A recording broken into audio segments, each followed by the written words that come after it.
The NHL Draft is finally here, and the Utah Mammoth hold the 4th overall pick.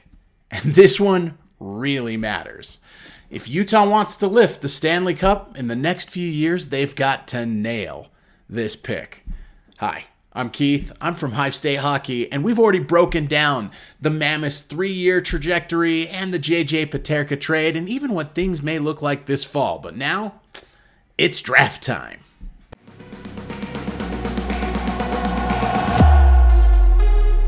Okay, let's lay out the draft board for just 1 second. The first, second, and third pick of this draft are going to be taken by the Islanders, the Sharks, and then the Blackhawks. So, there's a top tier in this draft. Matthew Schaefer and Michael Misa are going to be picks 1 and 2, almost like certainly. There's been some rumors going around that maybe Anton Frondell will be taken by the Sharks at 2, in which case Chicago will gratefully take Misa or Schaefer at 3. I don't know that it's a huge thing for us to worry about Matthew Schaefer or Michael Misa. They're just not going to be available there for Utah. But after that top tier, there's sort of a debate about the next tier of players.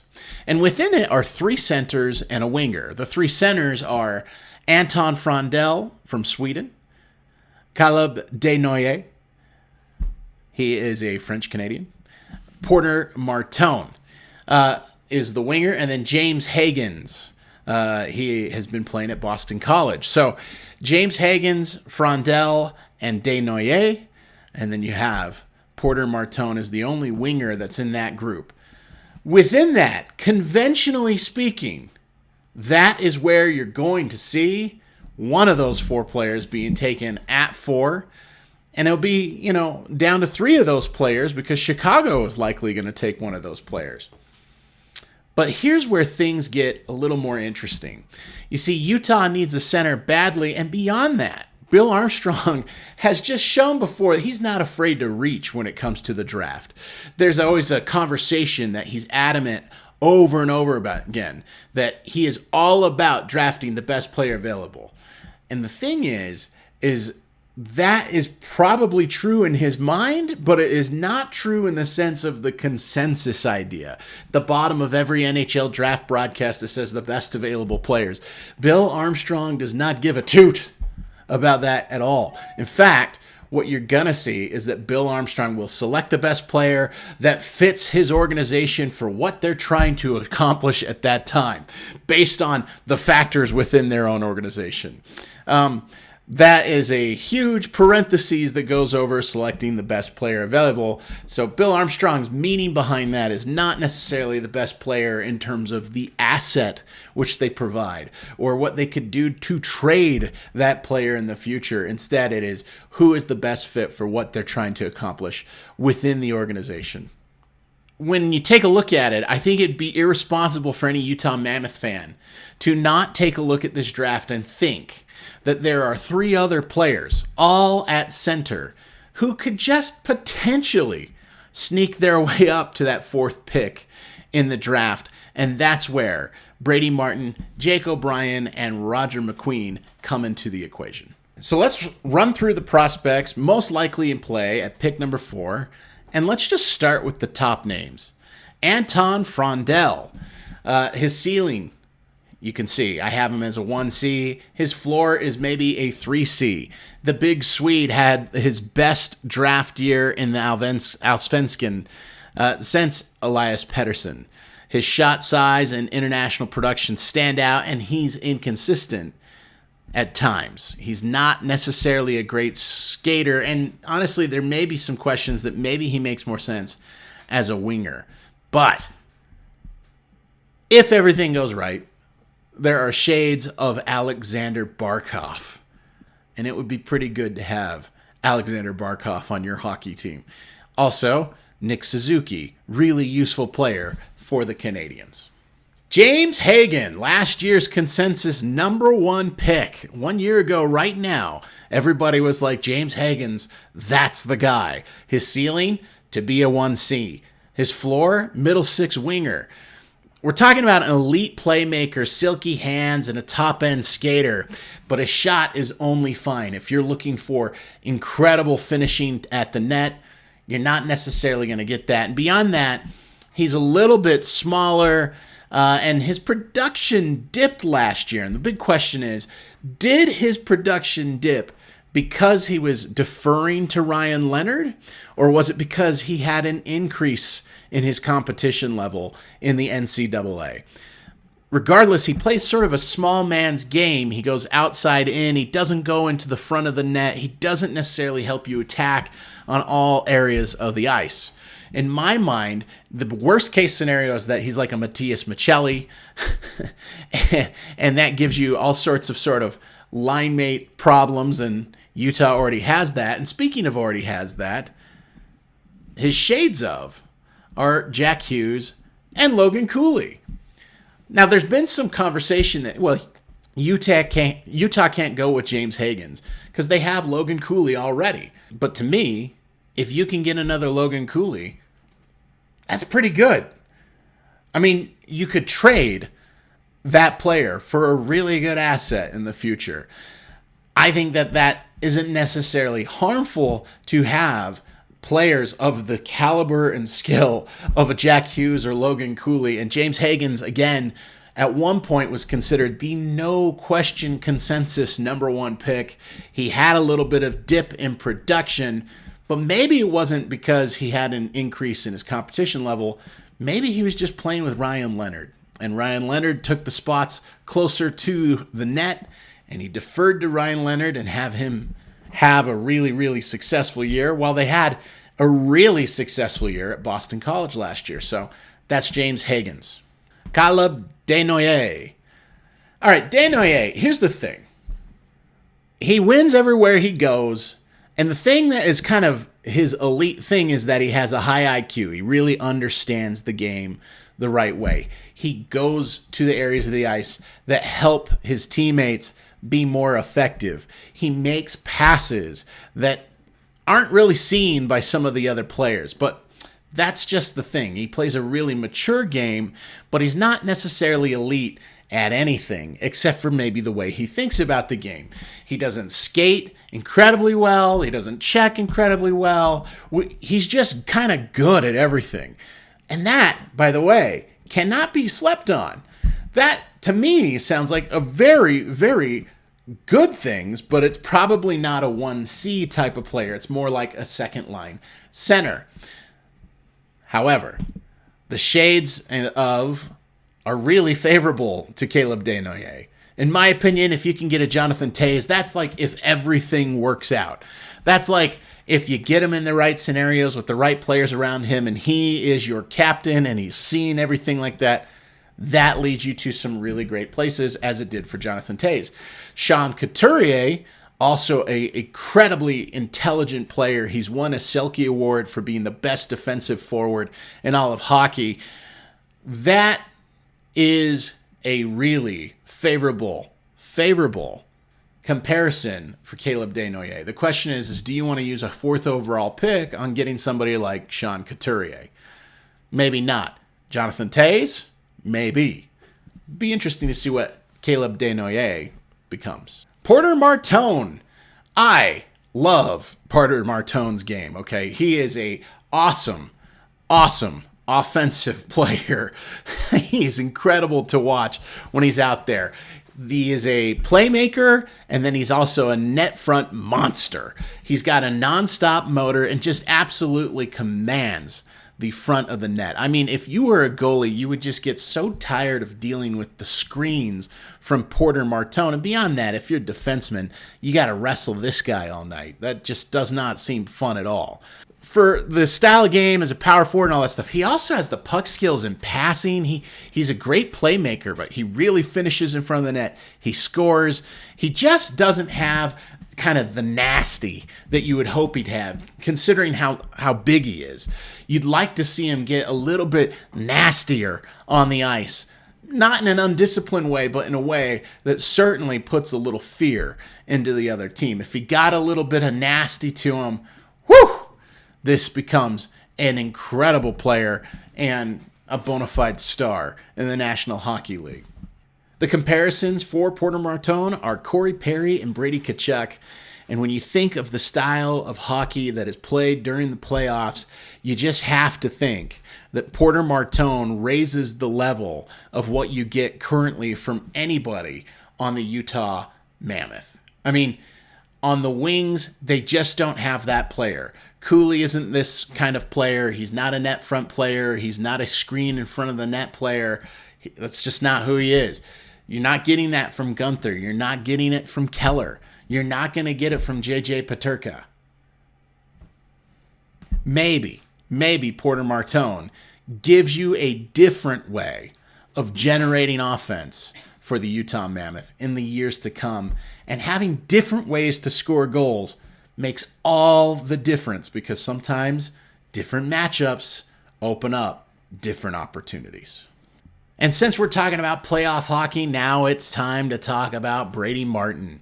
The effect of what Florida just did to everybody looms large. It makes the ability to forecheck with authority really, really crucial. It seems like you just can't win the cup without hitting somebody and hitting them again and again. And if we're talking about the best prospect when it comes to checking in the last 5 years, we're talking about Brady Martin. Brady Martin's ceiling, however, is kind of limited offensively. He's got a good shot, but he is not going to be a 1C. If he's your 1C, you're in trouble. In fact, he doesn't necessarily have the hockey smarts, in my opinion, to be a top-level center in this league. He hits like a truck. He's a momentum player all the way. A lot of people like the style of play that he will bring, because that style of play, it just got the best advertisement ever for 2 straight years with the Florida Panthers.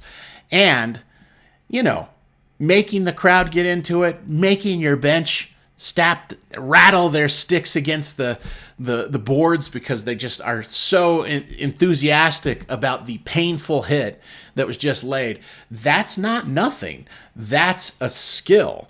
It's just a question of, is his skating is good enough to make him elite enough to be a center, and if he thinks the game well enough to really be a player that can stick at center. In my mind, I think he makes more sense as a winger long term, but again, he'll have to adjust his game. His shades of are Sam Bennett and Mike Richards. And Sam Bennett on a Stanley Cup winning team, he was a 2C. So Brady Martin is a reach, but here's the thing. Brady Martin is more safe than the next 2 players. Jake O'Brien has an incredible ceiling. We're talking about a player who is a power play wizard, who puts together points and scores goals and loves scoring goals. He has top puck skills, but we're talking about a slow skater who lacks some physical edge and is questionable when we're talking about what he may do in 5-on-5. He's slow. His style of play is really working right now in juniors. The question is does that style translate? No. Can he change his style? Maybe.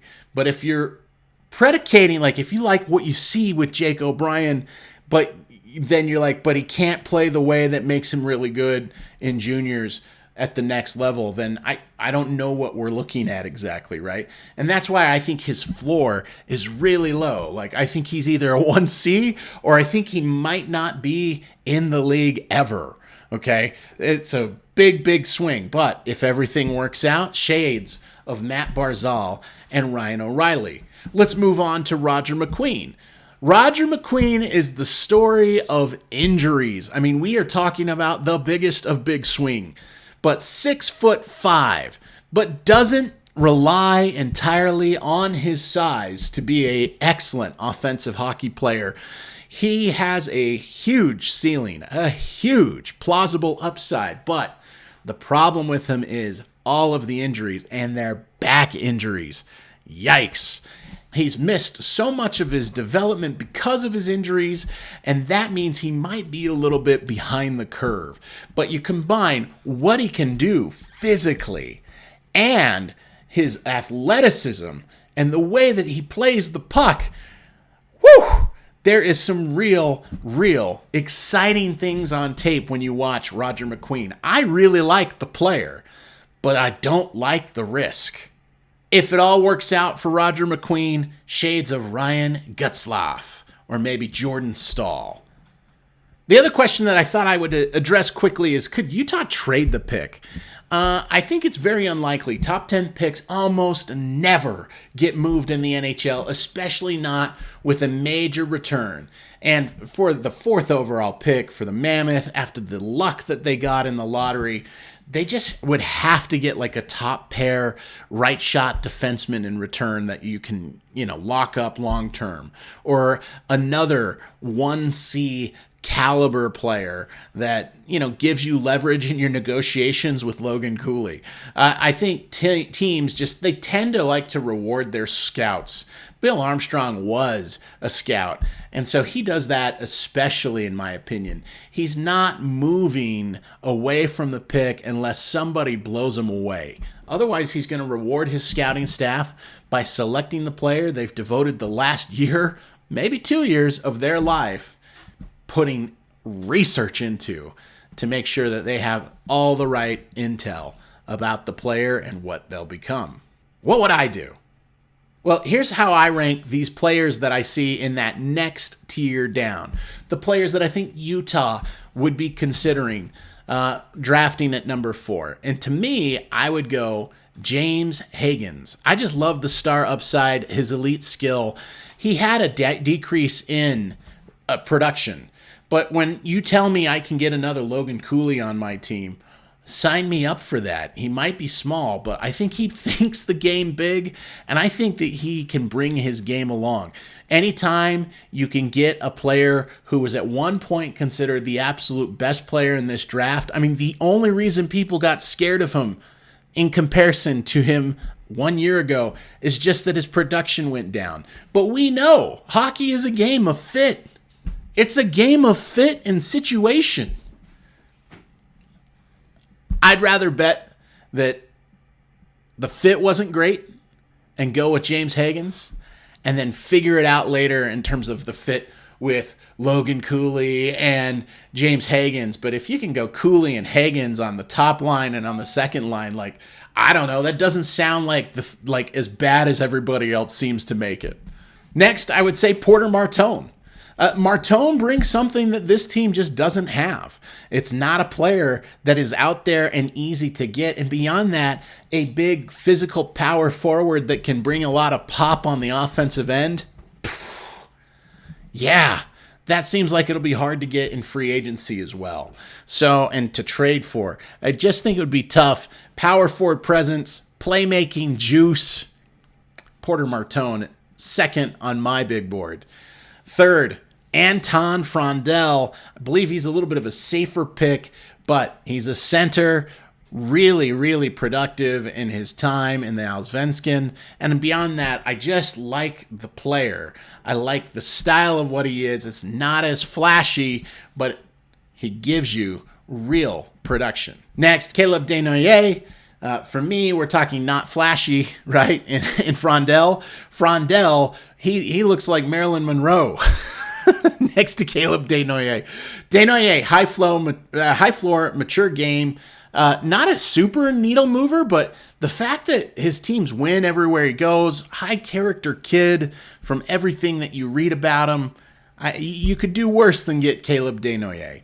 That's my 4th. 5th for me, Brady Martin. He's a tone-setting, fan favorite potential. He can really check. He can really hit. He can really hit and make a difference by taking the body. So that is what Brady Martin is. His top-end potential is just not as high as any of the other players that we've covered. None of the 7 players that we talked about, Brady Martin's got the lowest ceiling out of all of them. The lowest ceiling out of all of them. And, not the highest floor either, but anyway, there's lots and lots of rumors that Brady Martin's where we're going to go. I'll talk myself into it and enjoy all the hits when they pick him, because it sounds like they're going to pick him. But for me, if I was sitting in the room, I've got him at number 5. Number 6, give me Roger McQueen. I love the high ceiling. I love the 6'5" frame. I hate the back injury. But those scary medicals, you throw those things aside. Maybe you get all the health lined up. He's young. Maybe it was a bone injury to his back, so maybe, bone heals. It can heal really well. Like, I don't know. Maybe it can all work out. In a perfect world, Roger McQueen to me is more interesting of a prospect than getting Jake O'Brien, because Jake O'Brien to me, I don't love the variance of he's either a 1C or he's an AHL journeyman in my mind. He's a power play flashy player. That's where all those big numbers come from. He's got a great shot on him, but his impact on 5-on-5 is not nearly as strong. And so Jake O'Brien would be the player I'd be most surprised to see them take. It'd be most disappointing for them to take. And I don't think McQueen or O'Brien, either of them are serious contenders to be drafted. But it'll be interesting to see, if their names come up, if they're players that they're considering. There's reasons for it, but that's where we are. So it all comes down to tonight. Utah's future could be defined by this pick. And are they going to take the best player available, or are they going to go all in search of a player who kind of gives them things that they just don't have otherwise, like Brady Martin? But if you're doing that, in my mind, if you're going fit, maybe Porter Martone makes more sense on the fit basis. But regardless, it'll be interesting to see what happens in tonight's draft, and we'll react to whoever it is at number 4. Subscribe to Hive State Hockey and stay tuned.